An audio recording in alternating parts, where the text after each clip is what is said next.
Assalamualaikum warahmatullahi wabarakatuh.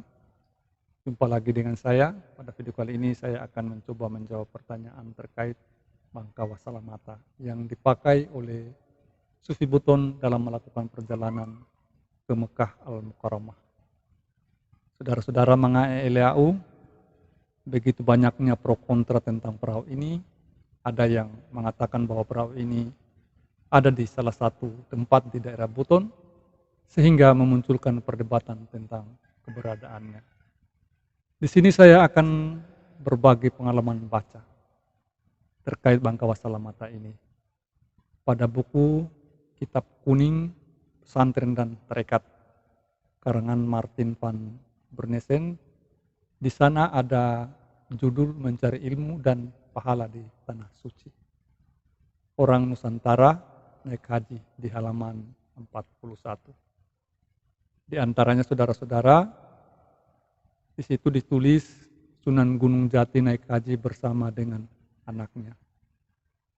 Lalu ada juga tulisan naik haji secara supranatural di sebuah gua besar di Pamijahan, Tasikmalaya Selatan.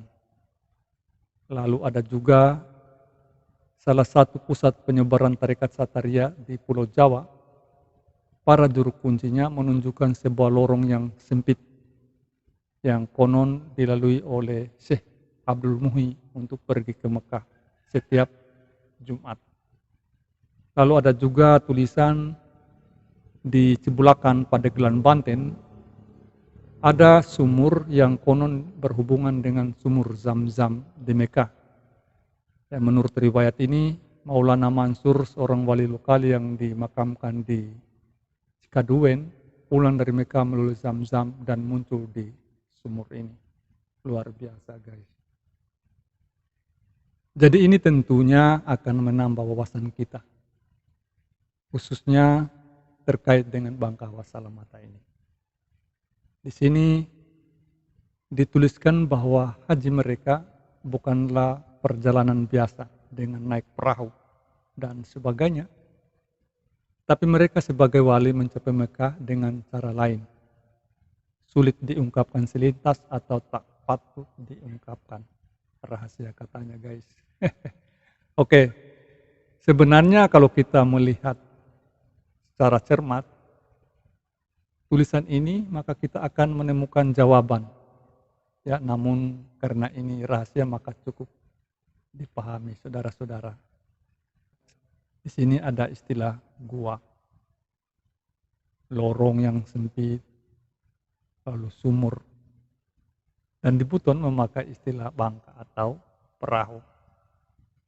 Karena tidak mungkin tiba pada suatu tempat tanpa adanya kendaraan. Ini jika kita menggabungkannya maka akan terjawab apa yang dimaksud dengan Bangka Wassalamata. Oke guys ya, jadi cerita tadi sama halnya dengan cerita di Buton. Para wali di Buton sering naik haji ke Mekah dan sembahyang Jumat di sana, memakai perahu yang dikenal dengan sebutan Bangka Wassalamata. Saudara-saudara mengenai LAU, saya pernah cerita dengan orang yang pernah melihat langsung kejadian ini sekitar tahun 30-an. Beliau tak sengaja melihat kejadiannya. Pada suatu ketika, mereka masih anak-anak saat itu, sedang bermain-main di bawah kolom rumah dari seorang kakek yang namanya dirahasiakan. Malum salah satu adat orang Buton adalah melarang menyebut nama orang tua. Oke ya, tiba-tiba sang kakek menawarkan buah kurma terhadap anak-anak ini. Kejadian ini berulang-ulang setiap hari Jumat. Dan akhirnya cerita ini tiba juga di telinga orang tua si yang bercerita. Lalu si yang bercerita ini diberi tugas untuk mengintip si kakek pada gendang pertama Jumat. Ya, begitu kata orang tua yang bercerita.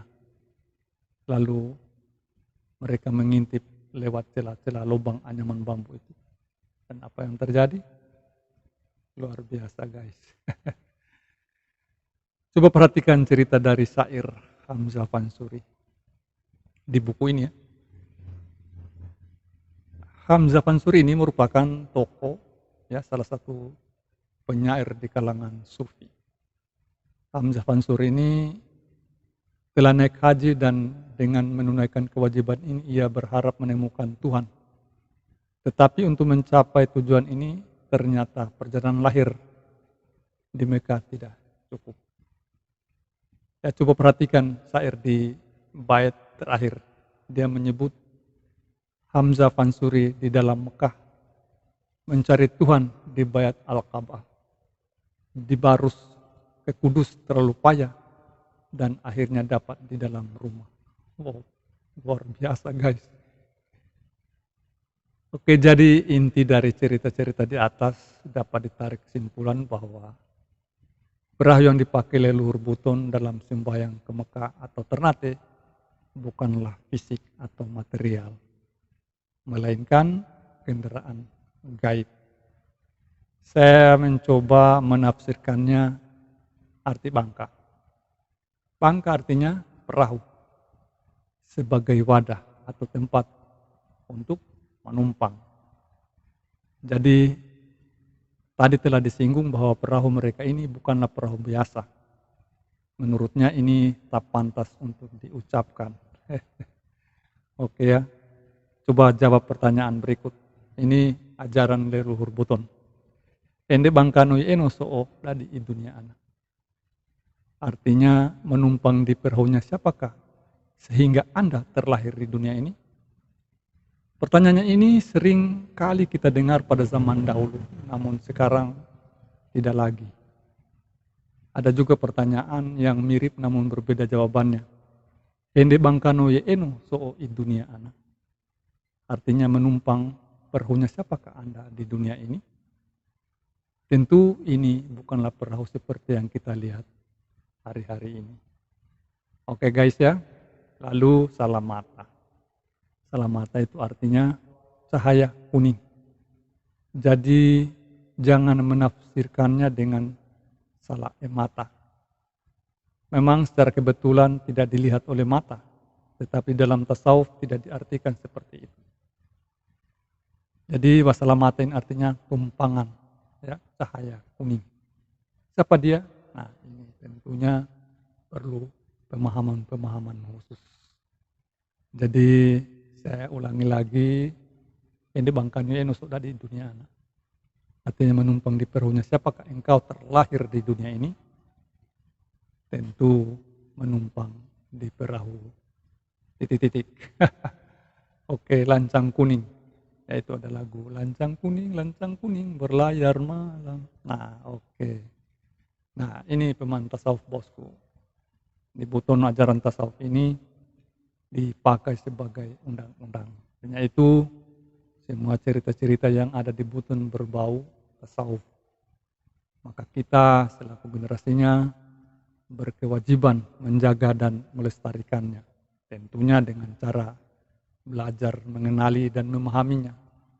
Ya. Tidak ada ilmu tanpa cobaan, guys. Di SD saja itu 6 tahun kita diuji. Begitu pula SMP 3 tahun kita diuji. SMA 3 tahun kita diuji. Sampai seterusnya itu ujian tetap ada. Apalagi belajar ilmu ketuhanan. Pasti diuji bos. Lihat aja kehidupan para nabi-nabi seperti apa.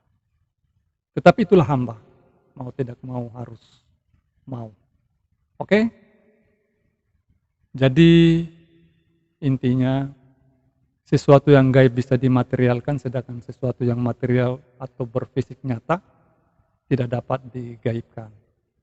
Contoh, sesuatu yang bisa dimaterialkan adalah jin, ya, sesuatu yang gaib yang bisa dimaterialkan. Jin itu bisa kita lihat. Nah, sementara sendal misalnya material atau perahu, misalnya sebuah benda itu tidak dapat dihilangkan. Jadi apabila suatu benda nyata seperti perahu, apabila dapat dihilangkan maka ilmunya perlu dipertanyakan. Oke guys ya, Jadi untuk menjaga nama baik leluhur kita, maka kita selaku generasi menolak segala hal yang menuju kepada kesesatan. Jadi apa itu kewajiban kita jika ada orang-orang yang mengatakan bahwa mata itu berfisik nyata, maka orang tersebut diingatkan atau diberi masukan agar kita senantiasa menjaga marwah leluhur kita. Oke, demikian guys ya. Semoga bermanfaat. Lebih dan kurangnya mohon dimaafkan. Wabillahi taufiq wal hidayah. Wassalamualaikum warahmatullahi wabarakatuh.